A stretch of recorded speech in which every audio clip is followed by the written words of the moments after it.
அனைவருக்கும் வணக்கம். இந்த வீடியோவில் பிஜிடிஆர்பி எக்ஸாம் 2024 இந்த வருஷம் வரக்கூடிய அந்த தேர்வுக்கு என்னென்ன புத்தகங்கள் வாங்கணும், என்னென்ன புத்தகங்கள் படிக்கணும் அப்படிங்கிறத மாநிலத்திலேயே 2ஆம் இடம் பிடித்த நம்முடைய சென்டரை சார்ந்த இந்த பச்சையப்பன் சார் நம்ம கூட இருக்கிறாங்க. அவங்க வந்துட்டு என்னென்ன புத்தகங்கள் படித்தாங்க, என்னென்ன புத்தகங்கள் வாங்கினாங்க, ஸோ அதை பற்றின ஃபுல் டீட்டெயில்ஸ் இந்த வீடியோவில் அவங்க சொல்ல போகிறாங்க. என்னென்ன புத்தகங்கள் வாங்கணும், என்னென்ன புத்தகங்கள் படிக்கணும் அப்படிங்கிறத பார்க்கலாம். இப்போ தான் என்னுடைய சேனலுக்கு நீங்கள் புதுசுன்னா என்னுடைய சேனலை சப்ஸ்கிரைப் பண்ணிவிடுங்க. டிஆர்பி சம்மந்தமான எல்லா நியூஸும் உங்களுக்கு உடனே வந்து சேரும். உடனடியாக சப்ஸ்கிரைப் பண்ணிவிடுங்க. வாங்க நம்ம இந்த வீடியோவை பார்க்கலாம். தேர்வுக்காக ஏதாவது புத்தகங்கள் வாங்கணுமா, என்னென்ன புத்தகங்கள் படிக்கணும், ஸோ அப்படிங்கிறத நீங்கள் கொஞ்சம் சொன்னீங்கன்னா எல்லாருக்கும் யூஸ்ஃபுல்லாக இருக்கும். நீங்கள் என்னென்ன புத்தகங்கள் இதுக்காக வாங்கினீங்க, இல்லைன்னா என்னென்ன புத்தகங்கள் நீங்க தனியா படிச்சீங்க அப்படிங்கறத நீங்க சொல்லுங்க. கண்டிப்பா சார். இது ரொம்ப முக்கியமானது சார். அவங்களுடைய கண்டிப்பா புக்ஸ் பார்த்தோன்னா இருக்கணும். இப்போ அந்த புக்ஸ் அப்படின்னு எடுத்துக்கும் போது நம்ம கெமிஸ்ட்ரியை பொறுத்த அளவுக்கு கண்டிப்பா எல்லாருக்கும் தெரிஞ்ச பாயிண்ட் தான். 3 கேட்டகரிஸா பிரிக்கிறத இன்ஆர்கானிக், ஆர்கானிக், பிசிக்கல் அப்படின்னா ஒவ்வொன்றுத்துக்குமே பார்த்தோன்னா ஸ்டாண்டர்டான ஒரு புக்ஸ் பார்த்தோன்னா இருக்கும் சார்.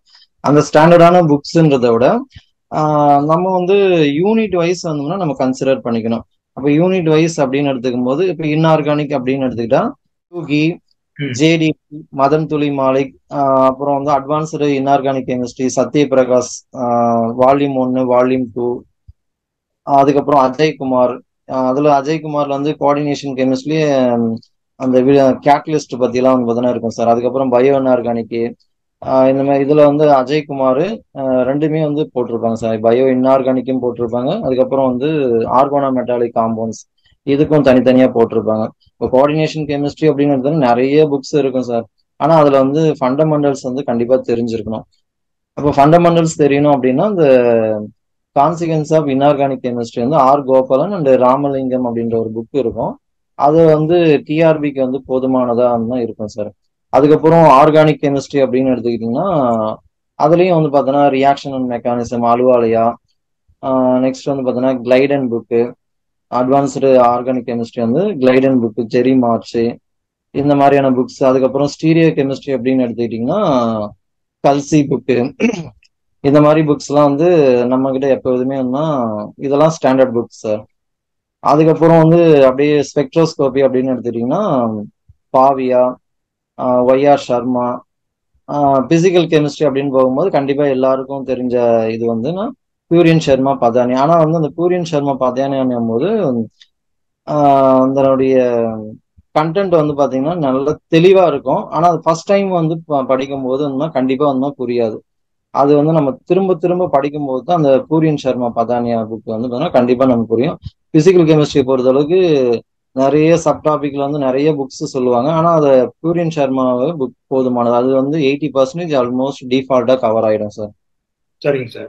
அப்போ எந்தெந்த புத்தகங்கள் கண்டிப்பா வாங்கணும், இந்தந்த புத்தகங்கள் இருக்கணும், வீட்டுல இருக்கணும், ஏதாவது ரெஃபரன்ஸுக்கு தேவைப்பட்டுச்சுன்னா, ஏதாவது டவுட் இருந்துச்சுன்னா இந்த மாதிரி புத்தகங்களை மாணவர்கள் என்னத்தலாம் படிச்சுக்கிடலாம். இது நம்ம மணி ஸ்பெண்ட் பண்ணி படிக்கணும் அப்படின்னு அவசியம் இல்லை. நிறைய பிடிஎஃப் புக்ஸ் எல்லாம் இன்டர்நெட்லயே இருக்குது. அதை கூட என்ன பண்ணிக்கிடணும், நிறைய இன்டர்நெட்லயும் இருக்கு சார், அவைலபிளாவும் இருக்கு. அதையும் மாணவர்கள் டவுன்லோட் செய்து கூட படிக்கலாம் இல்லையா? சரிங்க சார். அதுக்கப்புறமா இந்த ஆல்வின் டிஆர்பி கோச்சிங் சென்டரை இனி வரக்கூடிய மாணவர்களுக்கு நீங்க பரிந்துரைப்பீர்களா? நிச்சயமா சார். கண்டிப்பா பாத்தீங்கன்னா யூஸ்ஃபுல்லா இருக்கும். வீடியோஸ் நீங்க ஒவ்வொரு வீடியோஸும் எப்படி இருக்கும் அப்படின்னு எடுத்துக்கிட்டீங்கன்னா நான் முன்கூட்டியே சொன்ன மாதிரிதான் ஒரு லைவ் கிளாஸ் எப்படி போகுமோ அந்த மாதிரி பார்த்தோன்னா ஒவ்வொரு வீடியோஸுமே பார்த்தோன்னா அந்த எக்ஸ்ட்ரா பாயிண்ட்டும் இல்லாம அடிஷ்னல் அந்த டிஆர்பி எக்ஸாமுக்கு என்ன தேவையோ அதை கரெக்டா நீங்க நோட்ஸ் மாதிரி ப்ரிப்பேர் பண்ணி வச்சிருப்பீங்க. அதை படிச்சாவே போதுமானதுதான் சார். கண்டிப்பா ரெஃபர் பண்ணுவேன். Okay sir, thank you sir. அதுக்கப்புறமா இப்ப நம்ம இந்த நிகழ்ச்சியினுடைய கடைசி முடிவுக்கு நம்ம வந்துட்டோம். ஒவ்வொரு பாயிண்ட்ஸும் நம்ம பார்த்தோம் இல்லையா? எப்படி படிக்கணும், எவ்வளவு நேரம் படிக்கணும், எங்க போய் படிக்கணும், என்னென்ன புத்தகங்கள் வாங்கணும் இல்லையா? இது எல்லாத்தையும் நம்ம பார்த்தோம். அப்போ இது எல்லாம், அதாவது தன்னம்பிக்கை, விடாமுயற்சி, இந்த கன்சிஸ்டன்சி, இது எல்லாம் இருந்தால் மட்டும்தான் ஸ்டேட் செகண்டு இல்லை ஸ்டேட் ஃபர்ஸ்ட் வர முடியும் அப்படிங்கிறத நீங்கள் தெளிவாக சொன்னீங்க. இப்போ நம்ம இந்த நிகழ்ச்சியினுடைய கடைசி கொஸ்டின், இந்த வீடியோவை பார்த்து கொண்டிருக்கிற மாணவர்களுக்கு நீங்க கடைசியா சொல்லக்கூடிய ஒரு ஷார்ட் அண்ட் ஸ்வீட் வேர்டு என்ன? இதுல இந்த டிஆர்பி வெற்றி பெறுவது வந்துன்னா நிறைய பேர் வந்து ஒவ்வொருத்தரும் ஒரு ஒரு விதமா சொல்லுவாங்க சார். அவங்கவுங்களுக்கு என்னென்ன அவங்க என்ன அண்டர்ஸ்டாண்ட் பண்ணி வச்சாங்க அந்த பாயிண்ட் ஆஃப் வியூல தான் அவங்க சொல்லுவாங்க. ஸோ அதெல்லாம் நம்ம வந்து ஃபர்ஸ்ட் பாயிண்ட் வந்து என்னன்னா, நம்ம வந்து படிக்கிறோம்னு நம்ம முடிவு பண்ணிட்டோம்னா பெரும்பாலும் வந்து பார்த்தோன்னா மற்றவங்க கிட்ட வந்து டிஸ்கஸ் பண்றதை விட நம்ம வந்து பார்த்தோன்னா அந்த முடிவு எடுக்கிறது வந்து ஒரு ஸ்டாண்டர்டா இருக்கணும் சார். முடிவு எடுத்துட்டோம்னா அதை வந்து பின் வாங்கக்கூடாது. அது ஃபர்ஸ்ட் பாயிண்ட்.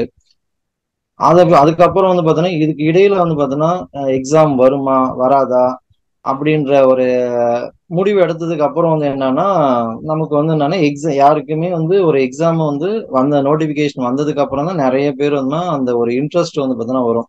கடைசி நல்ல ஒரு அருமையான பாயிண்ட் சொன்னீங்க. அதாவது எக்ஸாம் வருமா வராதா அப்படின்னு சொல்லி படிக்கவே கூடாது இல்லையா? அதாவது 10 யூனிட் இருக்குது, 10 யூனிட்டையும் தரவா வச்சுக்கிடணும். எக்ஸாம் எப்ப வந்தாலும் அதை எதிர்கொள்ற மாதிரி இருக்கு. நல்ல ஒரு அருமையான பாயிண்ட் சொன்னீங்க.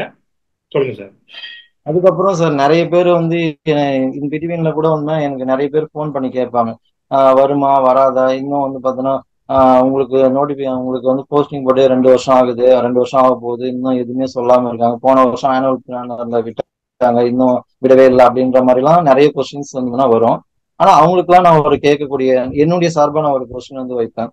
என்ன வைப்பேன்னா, நான் ஒரு வேளை வந்து நாளைக்கே வந்து நோட்டிபிகேஷன் அனௌன்ஸ்மெண்ட் பண்ணிட்டு ஒரு 1 மந்த்துக்குள்ள வந்து ஒரு எக்ஸாம் வந்து வைக்கிறாங்கன்னா நீங்க ரெடியா இருக்கீங்களா அப்படின்ற கொஸ்டின் கேட்கும்போது அவங்க வந்து இல்ல நான் வந்து படிக்க ஆரம்பிக்கல அப்படின்னு தான் அந்த ஆன்சர் தான் சொல்லுவாங்களே தவிர, அரசாங்கம் என்பது பொதுவா வந்து பார்த்தோன்னா எப்ப வேணாலும் வந்து பார்த்தோன்னா அவங்க முடிவு எடுக்கலாம். திடீர்னு நாளைக்கே கூட வந்து இப்ப பேசிட்டு இருக்க தருணத்திலே கூட வந்து வரலாம், இல்ல நாளைக்கே கூட வந்து பார்த்தோன்னா வரலாம், எப்ப வேணாலும் வரலாம்.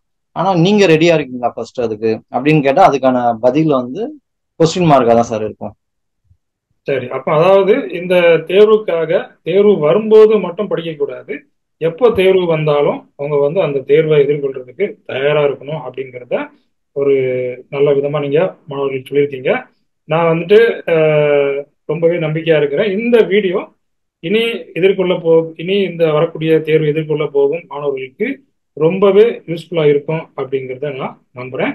Thank you sir. இவ்வளவு நேரம் என்னுடைய கேள்விகளுக்கு நீங்க வந்துட்டு பொறுமையா பதில் சொன்னீங்க. ரொம்ப ரொம்ப நன்றி. இதே போல நான் இனி வரக்கூடிய மாணவர்களுக்கு நான் சொல்வது என்னவென்றால், அதாவது கடின உழைப்பு. என்னுடைய லோகோவே அதுதான், hard work never ever fails. So இதை நீங்க வந்துட்டு கடைபிடிக்கணும். ஹார்ட் ஒர்க்கை வந்து நீங்க கண்டிப்பா கொடுக்கணும். கொடுத்தா மட்டும்தான் வாழ்க்கையில ஜெயிக்க முடியும். ஸோ அதுக்கு நம்முடைய பச்சையப்பன் சார் வந்துட்டு உதாரணம். நீங்களும் இதே போல தேர்வுல வெற்றி பெற, மாநில அளவில் வெற்றி பெற உங்கள் அனைவருக்கும் என்னுடைய வாழ்த்துக்களை தெரிவித்துக் கொள்கிறேன். நீங்களும் வாழ்த்துக்களை தெரிவித்துக் கொள்ளுங்க பச்சையப்பன் சார். வாழ்த்துக்கள் சார். நன்றி சார். ஓகே.